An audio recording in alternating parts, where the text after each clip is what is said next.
E moitas grazas. Gracias, señor Adán. Roda de grupos parlamentarios. Grupo Parlamentario Alternativa Galega de Esquerda. Señor Beiras.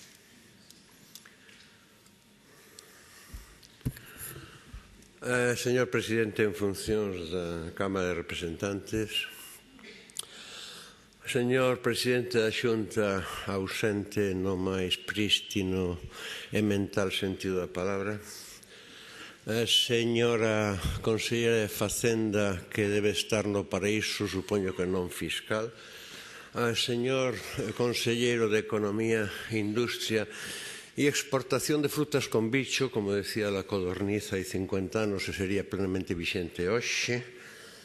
Señorías, vaya por diante que o Grupo da Alternativa Galega de Esquerda imos apoiar afirmativamente esta iniciativa legislativa do Bloque, ou do BNG, e que eu personalmente suscribo todas as afirmacións e argumentacións expostas e que hai un momento por dona Carmen Adán e que non quero reiteralas para non ser repetitivo. Daquela vou pedir o permiso das súas señorías para ler algúns fragmentos dun texto. Neses fragmentos din: cando chegamos aos nosos días, nos que sin dúbida presenciamos un fenómeno de crecemento capitalista localizado en Galicia, que non un desenrolo capitalista do país galego, non se pode calcular en que medida fará progresar o país no seu conxunto, nin cales son as razóns da súa evidente deficiencia en ritmo, amplitude e profundidade, sin teremos en conta que a burguesía que protagoniza hoxe, ao cabo, ese proceso faino tardeiramente e máis como burguesía emisaria. Emisaria dos estratos sociais e centros de poder que protagonizan o crecemento económico español contemporáneo e máis tributaria diles. Por iso, a medida que ese proceso adianta, redúcese no canto de ampliarse o marxe de autonomía da clase social que exerce o liderado en Galiza. E episodios como o do Banco de la Coruña ou como rumores que circulan agora en col do máis potente grupo financiero galego, estáse referisto tacitamente ao Grupo Pastor, contribúe a probar esa hipótese. Por si non foran abondo, salvadas as diferencias de matiz e de idiosincrasia os casos da Cuarta Siderúrxica e do Iberpuerto entre os máis recentes. A pervivencia desa relación triangular, o país, a maioría social, a clase empresarial burguesa galega e as oligarquías e centros de poder social e político do Estado español, a pervivencia desa relación triangular é correlativa da pervivencia da dependencia colonial, traducida en fórmulas modernas. E velei a función dos circuitos financeiros. De feito, arredor do xogo do marco institucional establecido, na moderna sociedade española xurdida do proceso de desenrolo que bota a andar definitivamente no derradeiro tercio do XIX, a relación faise esencialmente dinámica e precisa unha axilización axeitada dos mecanismos que encarreiran os fluxos financeiros no proceso de acumulación e no modelo de acumulación a nivel do Estado español, claro está. A colonización financeira non é máis que a versión contemporánea do instrumental máis necesario en cada intre para o mantemento e a explotación da dependencia colonial. É a maneira actual, correspondente a unha economía capitalista relativamente avanzada, de poñer en circulación o excedente económico galego que se lle sustrae ao país. Non é novo o feito da sustracción é novo o instrumento primordial do que se val, a maneira de utilizalo e a intensidade do seu uso. Se lles leo isto, é porque está escrito máis ou menos hai 42 anos. É porque, se prestamos atención á nosa contorna, o panorama actual da estrutura económica, da base productiva e da aparato circulatorio da economía, que, por lo tanto, os circuitos monetarios e financeiros e, por lo tanto, o sistema todo dos intermediarios financeiros, daquela aínda era existente.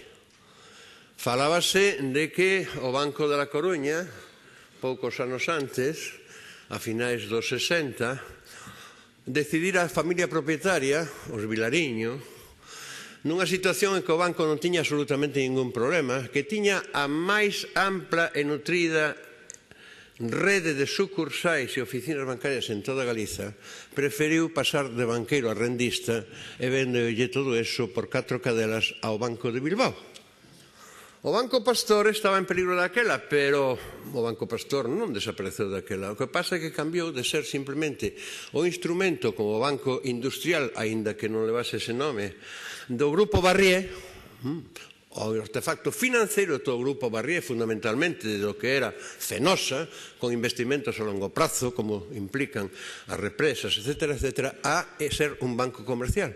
E entón cambiou a súa dinámica na medida en que o Grupo Barrié tamén iba empezando a ser un grupo que se descompuña e que empezaba a ser disgregado, pasando, por exemplo, as teleiros de Perlío a OINE, aquilo de socialización das perdas por mala xestión, e así sucesivamente.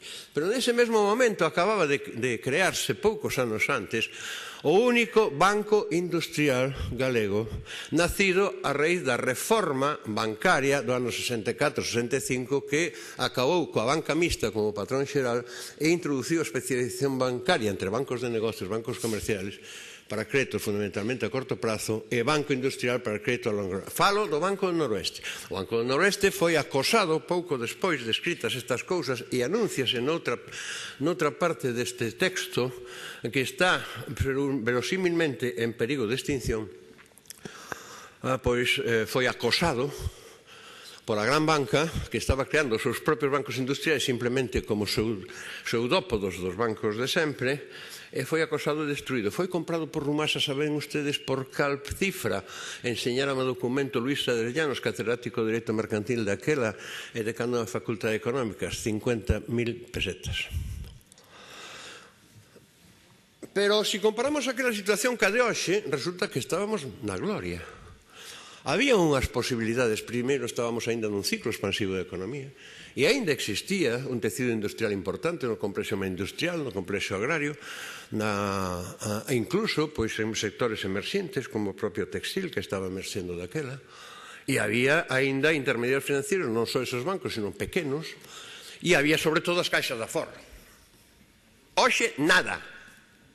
E eu pregunto a vostedes, os grupos dirixentes dun país que ao longo de 50 anos son incapaces xa non de construir, senón incapaces de deter o desmantelamento disto, que grupos dirixentes son? De que país estamos a falar? Dun país descabezado, representado por aqueles que levan gobernando na Cámara esta por maioría e no Xunta de Galicia, coito que 26 ou 24 dos 36 anos, ou así 26 dos 32 anos que levamos de autonomía. O seña, vostedes.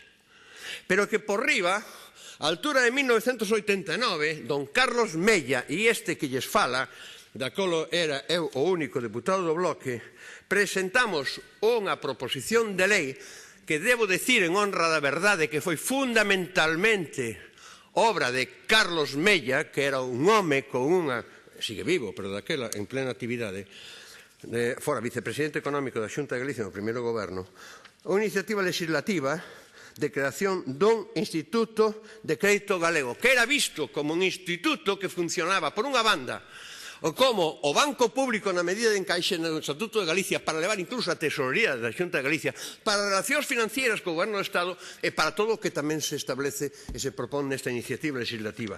E decíase, Diversas razóns avalan suficientemente a proposta de creación dun Instituto de Crédito Galego que combine e asume, en primeiro lugar, a función de colaboración financiera a nosa comunidade coa Administración Central e, sobre todo, a de converterse nun importante instrumento da política financiera ao servicio das necesidades dos diferentes axentes públicos e privados que actúan no noso ámbito territorial. Estimamos que a creación do Instituto de Crédito Galego se converterá nun instrumento imprescindible ao servicio do desenvolvemento económico, da política autonómica coordenada e non contradictoria coa política xeral e, en definitiva, do incremento do benestar económico do noso país. Non me dá tempo de lerlle esa intervención de don Carlos Mella, pero hai unha cousa que sí que lle quero ler, que era, na exposición de motivos, dice: toda a Xunta de Galicia ten que ter unha política económica e esa política económica faise a través de intermediación financiera e é lóxico que esa política económica teña a posibilidade de que todos os fluxos financeiros vayan precisamente aos fins desa política económica establecida. Vostedes non teñen ese instrumento, ni o queren ter.